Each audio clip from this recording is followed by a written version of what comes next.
E mo e whaatala whaatu Samoa I lau mai mamaile nei tu lau lea fiafi.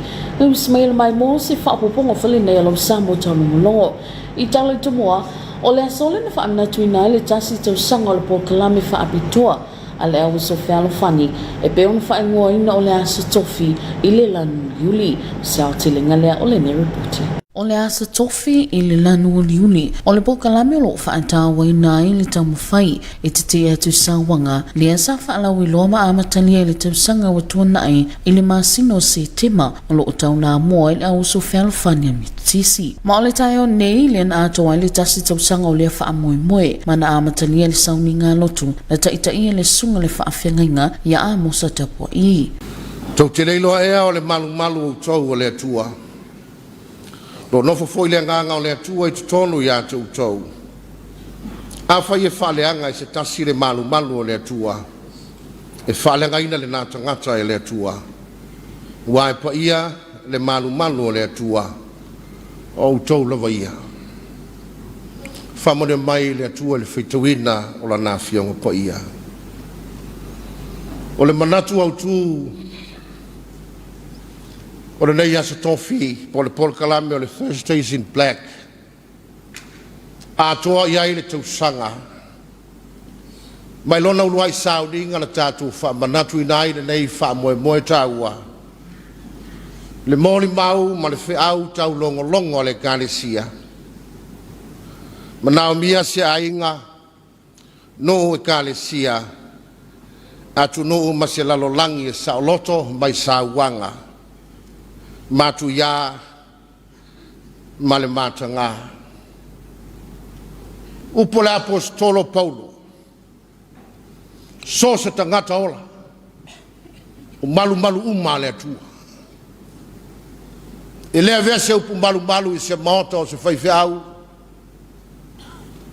po se maota o se lisili o se nuu nao le maota o le atua peitai ua whalua le apostolo le whalesapo le maota pa ia o le atua le malu I le tangata ola awa iele me utupu ua whaleanga leisi malu ua sawaina leisi malu le tangata le atua ma le tangata le atua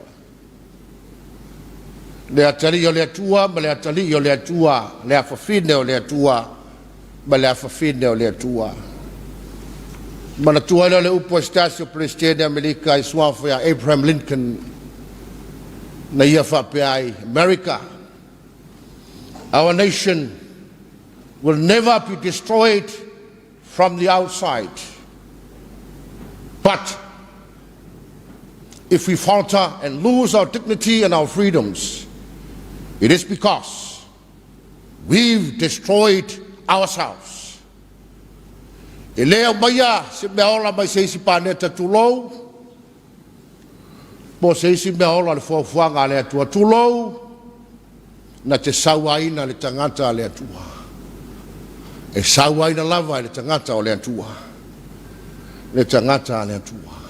O sawanga te tono a inga o se whaafitao ni tūnga tele te tono le atunu ma le lalolangi a toa. E le whaataunu winaina o le apokalami le tai ona le la na avea I le susunga I a ruina whaatau vaavavatau e saunoa I le saunoanga au tū mo leo whaamoe moe. Mātou sa ili ilinga le tasi iwa valu. I se tasi o whaala potoputonga sa mātou whaatuina e addressinga I sawanga. Ita ua o le mapusanga o ainga. Sa iei se fesili whapea. O whea e ave iai au whawhitauli. Tali le tangata, ta talo. Ave le atua. Tali pito sili nana maurunga na mau mai sa ilininga. Ai fesili, o whea lai suru whae. O la suru whanga pore no fuanga. E ave iai.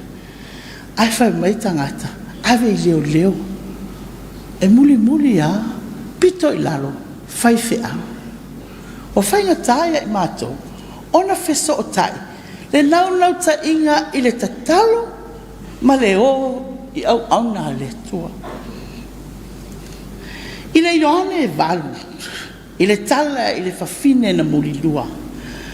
Le na moli ai e au farisaio, ma le au tusi upu, ia Yesu, ina ia whaamasinoina. O tū ia maanga whaiutaia, e whetongi I maa, pesa wā ina le ua mulilua. Ara whisida. Au whēne ta māloa na mulilua ia, na mulilua whaatasi ma le nei whawhine. Ai se a ua mōli ai na o le whawhine. Whetalai Yesu, whunai, I whea ea I lato. O whea ea I lato. Wale whaasala mai e se tasi ia te oe. Ona whetalai atu lea o Yesu ia te ia, le whawhine no talitani. O te le whaasala fo ia te oe, alu ia oe, aua e te toe a masala. A whai wa whaasa o loto, e Yesu le whawhine mulilua, e unoa mas whaasalang.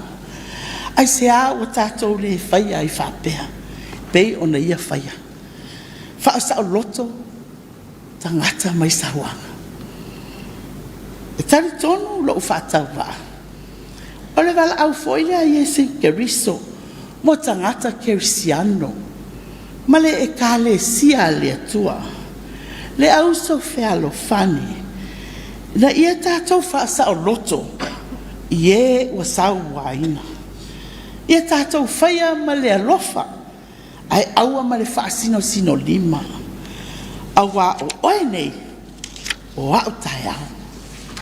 O le una ia ai ma le whaawa wino lea pokalame e tali tonu le mawhitanga le au sofel fani e iai le matawhai o ia tangata uma I le folaina ma le tete e atu iso o se tua e ngā sawanga. Na tāawa le peresitene le sunga ia fia le lei faulalo leti le whaawa wina ai o lea pokalame le mawhitanga a le au uso. Wa atoa le tausanga o le nei wha moe moe. Na tātou wha waina, wha tasi, mai le lefu le mga alafu a le kalesia, mai lava I le amatanga. Nā fua mai I le wha moe moe tō pito o tina matamaitai o le kalesia so whatasi a le metotisi au au I le lalolangi. I lana anawa tau, ia tau fia so o se sauanga. O le anganga maua lunga fo I lea, whaataua ola uma. Aua ne iai se ola e mau I sauanga a ia whehalo whani tangata uma. O le tausanga lua afe lua sfulu I le aso le nei, na loto tasi ai I le tutu whaatasi o le auso whehalo whani. A le kalesia metutisi Samoa. E whaangangana ina, so tātou leo, e so ai, I leo e tele o le kalesia. A o I lātou fōi o lo sawa ina pea, I sawanga ese o leolanga. E tolu sao noanga le li whaola e winga whaatasi. Mua, ia o tō whehalo whani. Lua, o te alu, ai awina mai lo wanganga lo o tō whesoasoani. Tolu, ia whaino uma, matangata uma, mau so. O le tāua ni sa wanga keriso. O le ola whealwhani, ma le ngā luenga wha whealwhani. O le ngā luenga e whaia pea. E le se ngā luenga wha vaiteimi, pe wha kon karate, lona wha tinoina. Ai o le ngā luenga e wha awau pea, pe o na iai le nei vaitau. E pe fo I o na la e ina, o le nei lalo uli. E le wha apea wa ato, le tausanga le nei asu, o na muta lea pe ngata. E le ai, o se tāua e wha awau pea, lo tātou wha I loa pea, o le tutu whaatasi e te atu I sawanga, o le nei o langa. I te tonu lawa i o Samoa, whaamawina ai e iwa tesi ma le 5% o le whaitawa o whae o tangata i te tonu o le nio o le ekalesia ai maisi o lo whaadia manino mai e i whaavae i anga tau sili kerisiano pitai moli maule a uso e whaano no le loto o no te tonu lava o le neisi o si o mangalau tele wha kerisiano o lo whaatino i nai sawanga e whaasanga i tina matamaitai o le manmauti lava i o le po kalame e le ngata le whaana tuina o le atoa i o le tasi tausanga pitai o le awa whaawa o pele po kalame a wali ta mawhaile au na i ele tu whaatasi mani te te atu i sawanga o lo tu lai mai pe te tono a inga mafio anga.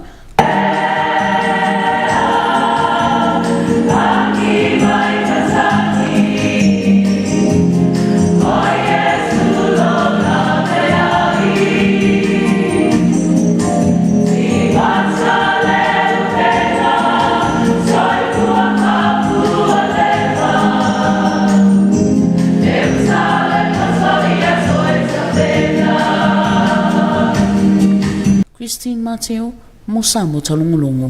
O le vai esu nei le na fonga i nai le afionga le Palemia ma le Kapenita e le tala whaatatawa le tupe mai le afionga le minista o tupe a le itu ina atu i luma le Palemene pe atawa fia i le vai esu fōu. Seu te lenga lea o le ne report. O le asolu o le vai aso nei lea na whono ai le Kapenita, lea na tuina atu ai le tala whaatatau au tu o le tupe mo le tausanga wha le tupe lua whelua tasi, i le lua whelua lua, le olo o fuafua e tatau o na amataina i le masina o ki tupa, ma le aso anafi lea na whaatau nui nai, se feilo inga le afionga le tamaita i Palemia, le afionga le sao whaapito i afia me na o mimata afa, ma le vasenga le autu istala lea na ia whaailua ai lea vaenga. Tapenaina leo le tatou talo tupe au tu mo le tausanga lua tasi le lua o le olo i ai le whaamoe le whaataatia i lungo le fono i le masina fōu mai o le aso ananafi sa whapea ona au mai ai le talo le tupe o le ata o le talo le tupe e sila i ai le Kapeneta ia ma i le mai ai o le whiloa inga mua le whionga i tamata i minista ma lana matanga tuenga ma le laulau a whono o Kapeneta ia ona whapenale ona palawina fo ia le pasenga o whaigulunga ia o matanga tuenga ma pulenga ese ale Malo ia e whapena ona whonga ina ia le talo le tupe ia ai mese tulanga o le whasoa mo vainga EFKS le tino.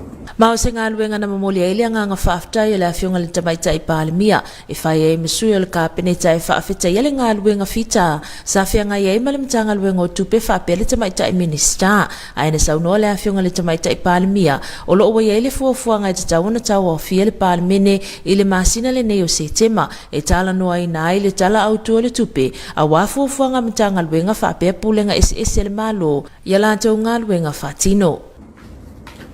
O le whamoemoe la ua mai a poi o na fisotai ma le whionga i whonga fitalai e fuafuaina le o le porkalame mo le whono whaitula whono ia angmese o le mta upuli nei o le tātou tala o le tupe ia ma o lea ua abuei le longo i sui whaipule o lo iei whamoemoe e taua whia i o le tātou whono whaitula whono i le aso sefulu wha o SETEMA.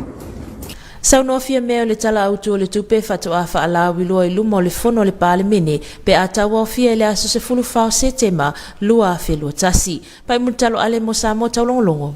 Mo whaamaunia mai nei le afionga le tamaita i Palemia le afionga fia me na me mata afa lo ni tauli mai nai se tusi tāpena ina le au whainga luenga le Malo o lo whailoa atuai ni so popolinga o lo o ian a tau sau tilinga lea o le nei report. I le whailoa inga maasani le afionga le tamaita i Palemia le afionga le sao whapito i afia mena o mimata afa ma le vasenga o tūstala i le asoana nafi le na ia whaailoa mai ai le taunu atuai o se tusi mai le au whainga luenga le Malo i lona ofisa i le asoana nafi. Ia ua lausi la fia fo ia le tātou tunuu se tusi na whaalau i loa e whapea o se tusi ua tāpena ina e se vaenga o le awhaiga luenga ale Malo o le nā tusi o lea ua Taunuu mai i lo ofisa ma ua iai se talosaga o loo mai faatasi ma lenā tusi o le ua faisina leva ona faasalalau fia feiloaʻi mai misui pea o le ʻaufaigaluega le malo. Saunoa le afioga le Palemia o loo iai le faamoemoe seʻi faitau lelei ma malamalama ia ai ona tuuina mai lea o sanatali i nisi o mataupu o loo tusi ai. Ona o le afta tau mai ia le tusi i lo ofisa ia o lo fia faitau le ai ia malama fo i le aunga mal faamoemoe ia ona faile o le tali fen ai mo le faamoemoe. Peita ai o nisi o mataupu o loo tusi ai le tusi ona o le popolenga o loo iai le ʻaufaigaluega le malo ona o le vaea ai o nisi faapea nisi o e mautofi galuega le malo. Ia o le tulaga lava ia i le maitau atu i le tusi ia o popolenga o loo iai i le ʻaufaigaluega ona o le vae o nisi o le ʻaufaigaluega ae mai se ia e o loo mautofi. Taua foʻi le afioga ia afia me talu ona pale mai le faiga malo fou o i latou lava ia ua faagasolo ia i le atulaga. Taunuu o loo manini tatou atunuu i le pale mai o le faiga malo fou ia o i latou o loo faapena ona faagasolo iai ia fuafuaga le malo o le afetoʻama vai atu i le vai aso o tuanaʻi ia le ofisa sili o pulenga o le tagaluega o le tupe ma ua maeʻa lenā mataupu i le maliega i le va o le fioga i tamaitaʻi minista ia ma lē sa tulaʻi mai i tofi o le faaululuga o le tagaluega o le tupe ki tua atu o le na vai aso sa faapea ona faalau iloa atu ia le faamoemoe ua iai le malo o le tuuina atu lea o se faamatalaga i le tamaitaʻi lo ia sili ona ua tupu se manatu ia te aʻu ma le kapeneta ona o mea ua tutupu ua lē mafai ona faaauau ona matou galugu e faatasi i luga o le tulaga oi lea o le faatuatua o le fetali tonuaʻi o le confidence ona o mea ua tutupu ia sa faapea foʻi ona tulaʻi mai se tulaga faapena i le va o le fioga i le fofoga fetalai ma lē sa tulaʻi mai o le failautusi o le fono. E tolu tofinga nei e whapea o na saunofia me sa ave e seina mai o latou tofinga sa iai ma fautua ina peitai. Na ia ta ua o loo iai ma fuanga tatau na whaavai ai nei fuafuanga uma. E le ngata i lea o loo whaanga solo lava i lunga o le tulafono i le vao le malo ma i lantou o loo umia tofi lalo ai ai ngo tofinga. Peitai ai ai fo inisi wa whaamavai atu. E ele afionga ia ai ono lea sa taifono i le pulenga o tangata whaingaluenga le malo. Fatasi ai ma le afionga le komsino leo le afionga ia fui availili i Ken Kyle. Pai mutalo ale mo samo taulongolongo. O le asole na whaalawinoalo i ai se tasu pokalame o whaingoina o le Samoa Travel Tracer leo lo whaipaanga le mtanga luenga le soifua maloloina ma le pulenga tangata tawhao mai mo fafo se whapoponga lea o le ne reporti. O le whaalawiloa i o le nei pokalame o whaingoina o le Travel Tracer leo lo ngalue whaatasi i le mtanga luenga o le soifua maloloina ma le pulenga o tangata tawhao mai mo mai fafo o ni a wala viso o tainga e le ngata le whaafengo fie viso o tainga ai mai solo pui puinga lea e pe ona sauno manino ai le afionga le tamaita i Palemia ia fia me Naomi mata afa i lana sauno anga o tua wale nei whaamoemoe. O le aso man whaamoemoe o le a whaalau iloa ina o se tasi o metotia fo mo le pui o Samoa lea ua whaingoa ina o le Samoa Travel Tracer app. O se metotia fo e whaaongai na ai wheso tainga whanei ona po e tawala mai ai se whainga whapaanga ala mtanga aluenga o le soifua malolo ina ia ma le pulenga o tangata ta whao mai moa. O le nei au nanga fo e whaongai na ai telefoni whi awe ai ma o se vaenga tāua o a tātou tāpena penanga. E pei ona whātāua ina i le tātou Samoa Travel Ready Toolkit. O nei tāpenanga e pei ona whātātia i le toolkit, e au lava ona whātino mamau, e langulangu ina ai le toe te tala ai o tua oi whaavao Malo, pe a whai ua o i le taimi ua tala whengai ai. Ma mauti noa ua saunga le mu ona toe te tala whemalanga inga whaavao Malo. O nisi vaenga e au fia ai i le tātou toolkit. O le mataitu wina ai o tuwinga e pe ona whaangasolo nei mo le Komiti Faamisionare. O le tuliloa ina o ngā luenga ma tina e tau tangata tawhau mai moa e pei o le whaatinonga o aonga e maise lato ngā luenga whaawau, training and maintenance. Ia ma le whaalau loa ina o ni whaapitoa e maise tūlanga tau maketi. O le nei o onanga e whaonga i nai le telefoni whia ai. O le Samoa Travel Tracer o se pokalame o le a whawhai ngofia i nai a wala so ta inga le ua mawhai ai fo iona ngā lulua whaatasi ai ka mopani telefoni a le a tunuu e pe o le Digicel ma le Vodafone Samoa a wale whalawa i tele ina le o le nei o onanga i le a tunuu. O le Samoa Travel Tracer app na whawhoa mai pokalame e whaateknolosi wa tā ua o le Blue Trace na fausia i Singapore.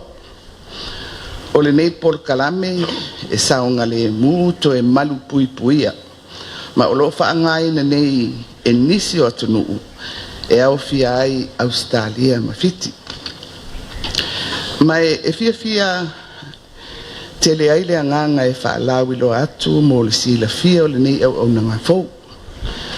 Na ngausia pe na tu whaatasia lava i Samoa nei e whaunga ai le pokalame mai Singapore o le tomai ma le anga waa ma walunga lea o tātou lava tangata e pei ona ngā lulu e whapaanga ai le company o le Sky Eye ma le asosi o whaamatalanga ma awala whaateknolosi le Samoa Information Technology Association. O le whaunga ina o le Samoa Travel Tracer e whaunga ina le Bluetooth i lunga o telefoni whiawea ai. E whesota i ai ma le isi tangata o loo whaunga ina le Samoa Travel Tracer. O whaamtalanga umafoi e le mawhai o na whaailoa i so se tasi lava. Se i vanga na ai le mtanga aluenga o le soifua malolo ina. O nei whaamaumaunga o le a whaonga ina e turi loa ma whisota i ai le mamalu o le atunuu. Ina ia malu pui pui a pea Samoa. E au lava o na sila fia, e na o le numera lava o le telefoni o le a whaamauina e le nei app mo le lista leina. A whai o oe lea o le a whaonga ina le nei au nanga fau. E na o e lava e mawhai o na tui na atu le malienga i le mtanga luenga o le soifua malolo ina. E la tau te whaonga ina i whaamaumaunga mai lunga o le nei app mo ngā luenga wha le soifua malolo ina. O le sunga le minister tanga luenga le soifua malolo ina le ana ia o tina lipine e te talalo ia ina i lea porkalame fo e whaonga ina i telefoni whiawea ai. Christine Mateo, mo Samoa Taunuu. O la o whaamawina le pulenga o tine mo le whaatupula ia i pia o whai numero ta avale la vivea na o atu i la jonga luenga suswani i le masino o kuso se whakoponga lea o le nei report. O le whaatuputupula ia i peo whaalawalawe tutupu whafo se e mei se lava whaalawalawe tau ta avale tutono la Taunuu le wa mai tawina ia le pulenga o tine mu le mawalunga i le whai numero whaalawalawe tau ta avale le masino o kuso. Ili nei masina o tuana ia aukuso ia ua whamaunia ma maitawina le alualu lo mau ma sitia leo whawlawe tau tavale i lungo awala ua maitawina le whatele ino whawlawe ni olo talia i leo nanga o le mai tu ngaluenga fai fatasi le ma so so tanga o mai tanga ngaluenga leo il talia tu le fa vla ta vale Sa no tanu vasa o le masina lava yo au kuso se fulu valu fa la velave tau ta vale ai to tolu na mai ma wayo la to so ifua ne fa la velave ile amatanga le masina le tene i fa mo monga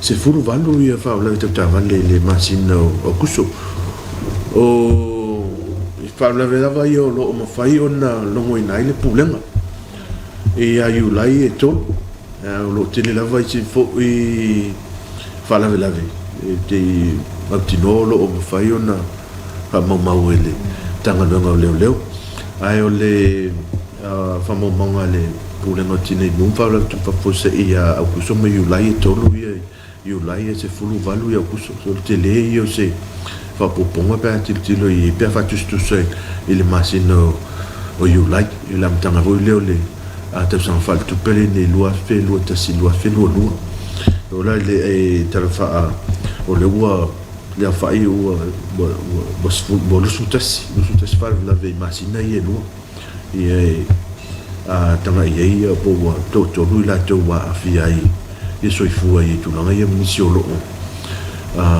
manua tu nga i fa la ve i dik o mai tau inale alu mo tu langa i nik mai Ile fa awa wina I lava o ngā luenga so tau awal pulenga o tine mu malem tanga luenga o leo sa unua tanu vasa o le tele lava o wha lave tula I mai o le wha aswa awa lava le tele o mafuanga e tusai ma so esu engam sa ili ilinga le tanga luenga o leo ai o le fautuanga malo si lava ia le pulenga ina ia tautua na le sa o ngale mu I fula ona e tuse sila mona o le lava e maa ua whamtalanga o mai susu enga ni malo ia e mafua mai lava I le ava malosi I le fasua ava ia ma le tamafaina le ava o lo fafoina ia tamani e mo vula le ava noa e watu waipuma se fautuanga ia matoe longo puia li foile ma malo le tunu a mese lava ia aftamani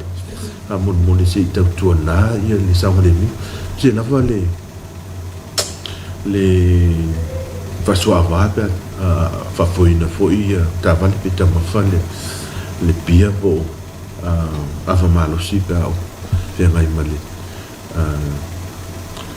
fa foina tava le ngata le afia io meto tino metonta ia o le soifua foi malo le tunu o lo fa foina tava le me so la to lo fa nga ina ia la voltel io le fautuanga fa mon se I tautonal tulanga le sanga le mu Sa no la fionga le komsino le tele lava fa lave matu ya na fa natinati atu ya ile au fa nga luenga le na mai ma wai so ifu al mamalo la tunu e au fia ile fa lave na tula I mai le afio anga le uswali ile amatanga le masino o kuso fa pele fa lave na tula I mai tau fusi le luva ya so talwai ma le fa lave la tamai le fa lave le na afia se loli ma le company le swal ile aso lu le vai aso nei o le aso muli fo ile o le masino o kuso ile fa lave pentula I mai le aso lua le su tasi o le fai ungal masina ua tunai ia ona maua le wala au mai malo le tunu o le te o le fai I le afiafi ia ona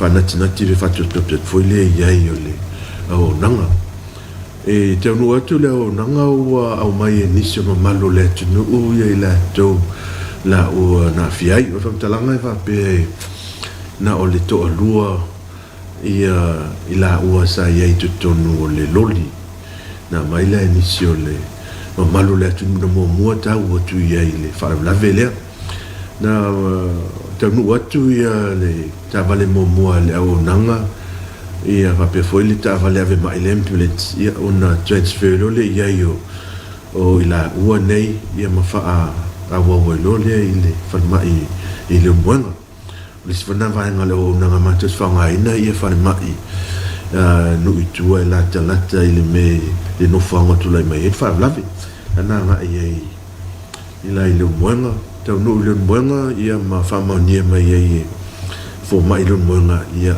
wa ia I le soifua wa fia ia ma se tasi fo I o lo o tingaina o na manuanga ia le sa whaawau mai loa ia le sitablia lea leana tinga aina te le whalmai mtotua ia mo tonga fitinga ai o le sitamasi e ta awhia ina whamani mai lava ua maliu ia ma tuwaila ia le whaawau ia sitangu atu ia le tangaluenga o leo ia ma whaawau susuenga na tau nufoi le o nanga i sa whatoa ia whatino o nanga masani ia mautinoa ua sanga le mu ia le nufuanga ia oni toi tule mai se nisi whawhitauli ne ore mautinoa ia ua avese ia le maanta vale ia mautinoa leo ia foi se pensini po se soa u ia ono afia ai le sisio manga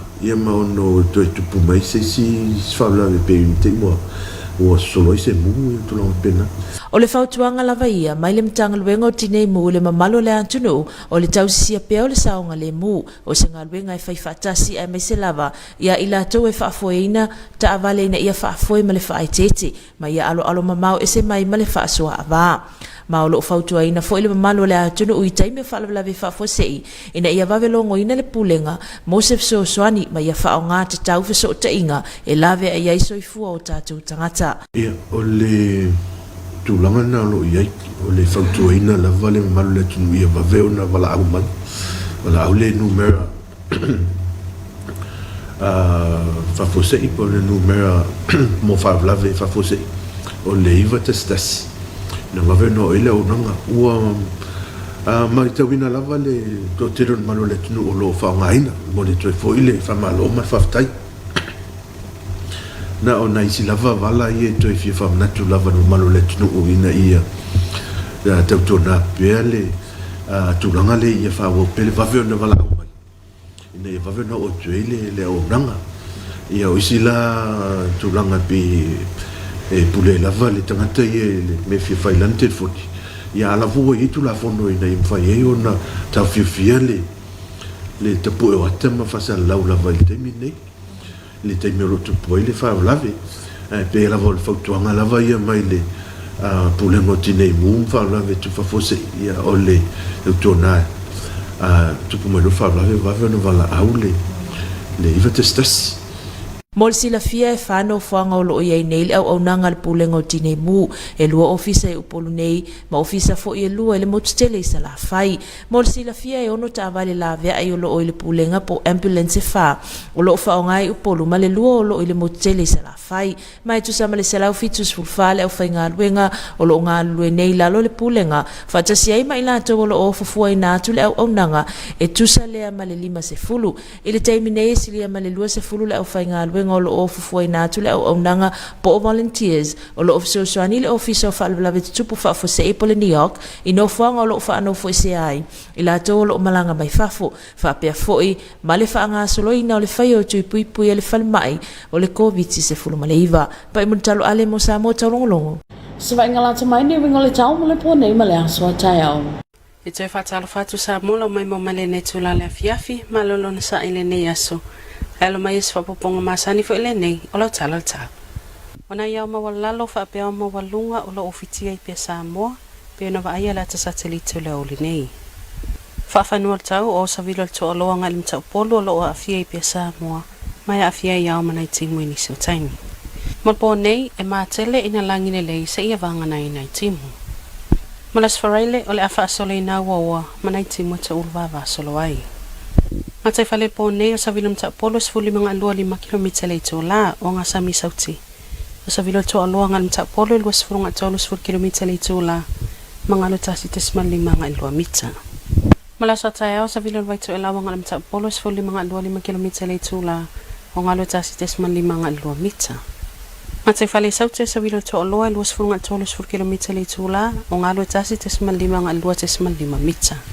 Sala tayo la so tu imaltai to los fulu minute falwa veao pele mai to tolu minute les fulu so tu tasi minute te fala fiafi to pele ele le tai to fito minute fulu po ola so el laile afale ono atayao fa mai mango to fulu minute te ele ono le fiafi ma se report ile no tau sa mole ne fiafi session fa poponga la to mo atu la so atayao ai mania tele po to fa so fua O le a facing tātou malolonga pu'u mo whaasalau whaapisanisi on a totally mainly mauling and Anna Britannia.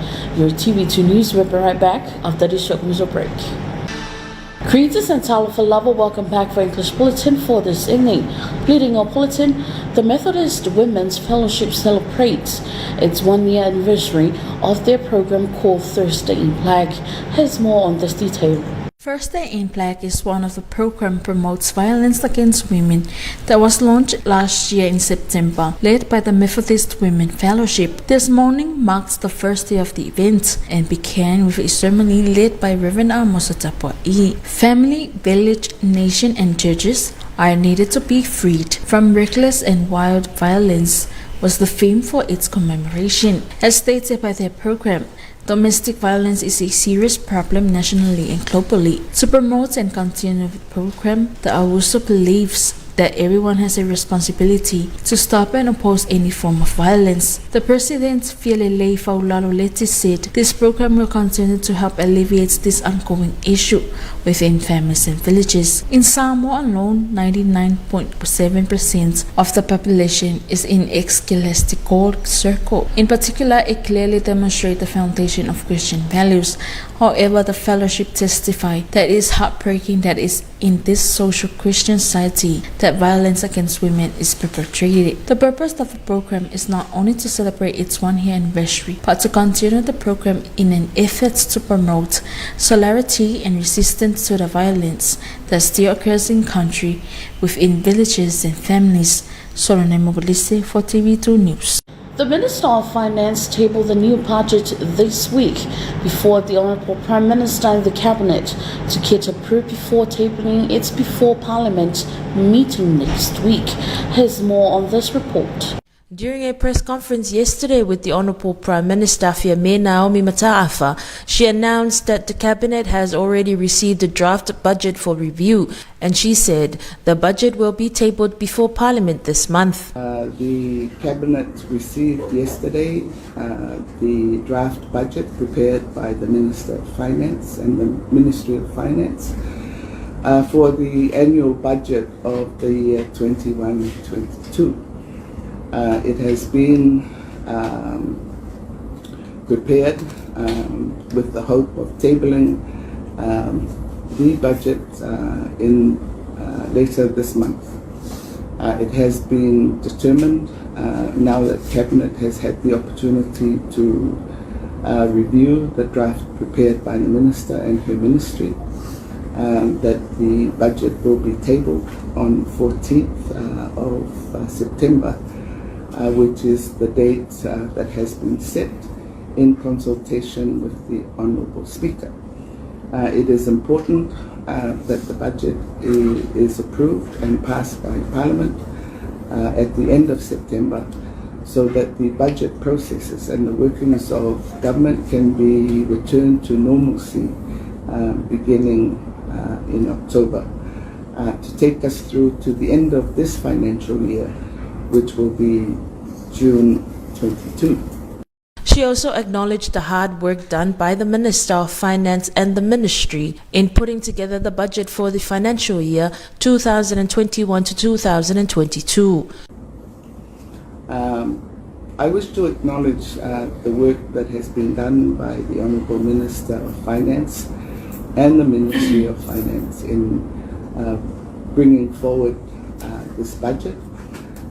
We've, as an incoming administration, we've used the time available to us to review the preparatory work that had been done by the Ministry in the normal processing of the preparations of the budget, but also to ensure that some of the priorities set by the incoming government can begin to be introduced during this budget.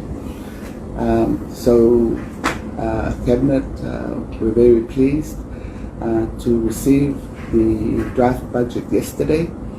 Once the Cabinet had been able to review the budget, the heads of ministries and other agencies of government were then called in so that jointly as an administration moving forward, that everyone understands where the preparation, especially for the budget, is at. Of course, as in the past, the practices, the details of the budget will then be made public once it's been tabled on the parliamentary agenda. The Honourable Prime Minister Faamisionare said that the details of the budget can only be revealed once the budget is being tabled before Parliament, which will be on the 14th of September 2021. Pai Muntalo Ale for TV2. The Prime Minister Faamisionare confirmed that a petition prepared by public servants has reached her office and it raises their concern about their jobs. Here's more on this report. During the Honourable Prime Minister Faamisionare's usual press conference after cabinet meeting every week, she then confirmed that an open letter from the public servants reached her office, and she said she would like to read and understand the content of this letter before she responds to it. Has to do with an open letter that has been published, I think, in the last week from some members of the public service raising concerns about the security of their jobs. My office has now received this letter, and I would like, as it is addressed to me, I would like to have the time to review the substance of the letter and to make the appropriate responses. However, she said the concerns raised by the public servants in this open letter is due to some public servants being let go. However, she reminded them, as the new incoming administration, she said they wanted to work with the public servants as they are implementers of government policies. Would just like, however, those to just briefly touch on what is perceived by some public servants that the incoming administration has a policy of clearing out all the heads of ministries and agencies. I would like to make it quite clear through this publication that that is not the intent of this new administration. It is not a policy, and we have continuously said on other occasions that we, as an incoming administration, we hope to work with our public servants. They are the implementers of government policy, and we will continue to do so. Now, we've always advocated that this party puts the rule of law above all things, and the public servants, especially those who are on contract, and even those who are not on contract but are covered under the Public Service Act, that everyone on both sides of the issue are covered by the law. And I would just like to give some comfort to the concerns that seem to be prevailing, that somehow this new administration has a policy that we will clear out the heads of departments that are currently in place. She also said some of the top head officials were let go, but she said some of them, they felt that they can't work with them because there were past issues that have already been occurred. I think it's important that we actually look to the specific instances where some of the officials are either being let go or there are negotiations in process, especially in the situation where the government feels that we cannot work with these individuals, and namely the AG, the Secretary, the Clerk of the House, in that because of past happenings, not necessarily of their making, but of the circumstances around the electoral process and the processing of issues through the courts and their own participation through their respective positions, that it is an untenable situation for the new administration to continue working with these officials when there is essentially a loss of confidence. Honourable Faamisionare assures the public servants that they wish to work together with them and they don't have a policy as the new administration that they will be clearing out the top heads of government ministries and agencies. Now, these matters are being processed duly, and we have always advocated for the rule of law, and we want to assure the public service that all of us, we are mandated and we do have our particular rights as public servants. So with the open letter already received by the Honourable Prime Minister, she said that she will look at it thoroughly this week before she make an official response to it in the future. But the Samoa Tourism Authority, in collaboration with the Ministry of Health, launched its Samoa Travel Tracer app.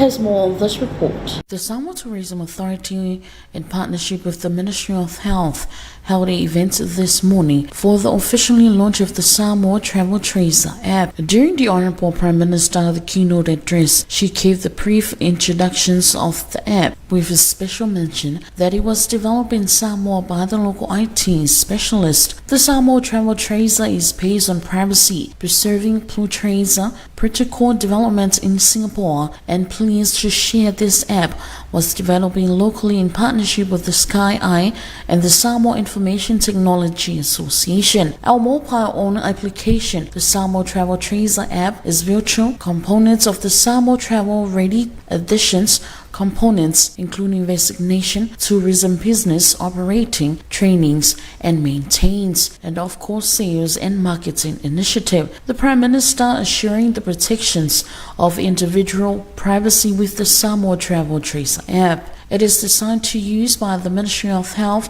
for tracing purpose as to keep the community safe. The Prime Minister said it can be assessed by the Ministry of Health after permission by users that have been given and does not access any other information. This app uses Bluetooth to trace and close contact between users. Data collector that will be announced and used solely by the Ministry of Health for contact tracing purpose to help keep our community safe. The Samoa Travel Tracer app is now available on Google Play Store. Christine Mateo for TV2 News. The Fire and Emergency Services recorded the highest number of car accidents in the month of August. Has more on this report. The rising number of accidents in the past months is very shocking to the Fire and Emergency Services, according to the Commissioner, Taunuu of the Fire and Emergency Services Authority. He said the highest number of car accidents was recorded in the month of August. He said the month of July there were only 3 car accidents reported to the authority, while 18 reported within the month of August. Taunuu said they are still working in partnership with the Ministry of Police in order to carry out their duty to protect and ensure the safety of our people. With the 18 car accidents recorded in August, there were 3 deaths recorded, and it is very believed that those incidents can be avoided if those who were in control are more careful enough. Taunuu also said that with the number of accidents occurred, it has come to his attention that most of these accidents involved alcohol. However, the authorities advise to the general public, and especially those who are driving under the influence of alcohol, to be more careful and never let alcohol take control of them. Taunuu also shared information on the 3 major accidents that claimed 3 lives in the month of August. One occurred at Leusuali'i on the first week of August. Another one was just 2 weeks ago at Taufusi. And the latest one was on the last day of August at Safa'atu Alefanga, where a company truck veered off the road and caused damage to some family properties. There were 2 people who were involved in this accident. An aged man was pronounced dead upon arrival at the Leulumoenga Hospital, while the other is in critical condition at the Matuatua Hospital. Taunuu also urged members of the public to contact the authority through the emergency number 911 as soon as they arrived at an accident, whether it's on the road or a family home involved in a fire or other sort of accidents that require assistance from the FESA. The Fire and Emergency Services operates from 4 different locations, 2 in Upolu and 2 in Hawaii. They are also offering ambulance services with qualified paramedics to the people of Samoa. There are about 174 employees who are carrying out this work with 50 volunteers. More than 20 volunteers are now helping out with the New York office at quarantine sites and also with the door-to-door vaccination campaign. Pai Murtalo Ale for TV2 News. And here's your weather forecast for tonight and tomorrow. Greetings everyone, here's the initial update of your weather forecast for this evening. Few low and high level clouds still affecting the islands as seen on the latest satellite imagery of this afternoon. From over the map, a southeast to east wind flow continues to prevail over Samoa with associated clouds and showers affect the group at times. For tonight, generally fine weather apart from a few showers. For Friday, becoming cloudy with some isolated showers. Marine tonight, easterly winds of 15 to 25 km per hour southern seas. Southeast to east winds of 20 to 30 km per hour, waves of 1.5 to 2 meters. For tomorrow, northeast to east winds of 15 to 25 km per hour with waves of 1.5 to 2 meters. Southern waters, southeast winds of 20 to 30 km per hour, waves of 1.5 to 2.5 meters. And the tide table, high tide will be at 29 more minutes to 4 early morning, low tide 3 more minutes to 10, high tide at 1 minute past 4 in the evening, and low tide again at 7 more minutes to 10 at night. Sun will rise tomorrow at 6:30 in the morning and will set at 22 minutes past 6 in the evening. And that's all from your weather team for tonight. Until tomorrow, have a great evening. That is the end of your TV2 News for this evening. Thank you so much for joining us. We have another edition same time tomorrow. Until then, good night. All of ngol nalo Samoa chalong long mo le ni wa ngol afiafi fa tai chilen mai mo mai o le atu mo te season of apoponga i le aso tau and mo le terminate to fa safe.